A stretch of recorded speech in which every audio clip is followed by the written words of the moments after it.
আসসালামু আলাইকুম। Hello everyone, সবাই কেমন আছেন? আশা করি সবাই ভালো আছেন। এই তো আমি দুপুরে রান্না বান্না নিয়ে চলে এসেছি। আজকে ভিডিওর মধ্যে ফুল রান্না থাকবে, কি কি দুপুরে রান্না করছি। তো যেহেতু বাসায় মেহমান আছে, আমার ছোটো বোনের হাজব্যান্ড এসেছে, তো একটু তো ভালো মন্দ অবশ্যই থাকবে। তা আমি চিংড়ি এখানে ফ্রাই করে নিচ্ছি। আজকে চিংড়ি ভুনা করব।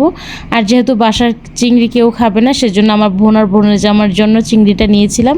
আমি চিংড়িটা একটু টমেটো আর পেঁয়াজ দিয়ে ভুনা করব, আর সাথে করে নেব কাবাব। এটা ছিল গরুর কাবাব অথবা টিকা, যে যেটা বলে। তো এই তো আমি কাবাবটাকেও ফ্রাই করে নিচ্ছি, আর কই মাছ ফ্রাই করব।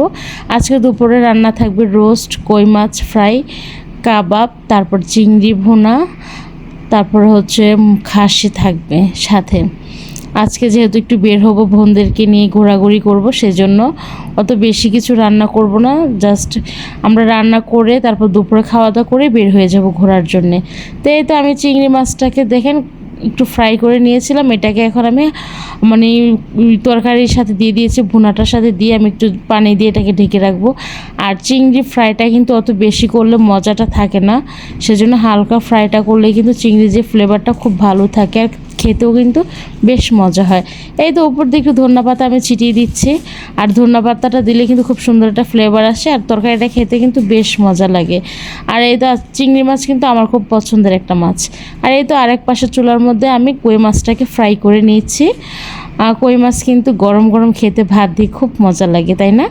এই তো আমি আজ কই মাছটা ফ্রাই করে নিব, আর ওই দিক দিয়ে আমার চিংড়িটা কিন্তু অলরেডি হয়ে গিয়েছে। তো এই তো আর আমি রোস্টটাকে এখন ফ্রাই করে নেব, হালকা ফ্রাই করব, যেহেতু আমি রোস্ট করব সেটাকে, এই জন্য হালকা করে ফ্রাই করে আমি রোস্ট করে নেব। আর রোস্টের কালারটা কেমন আসছে ওটা অবশ্যই আপনাদেরকে দেখাবো।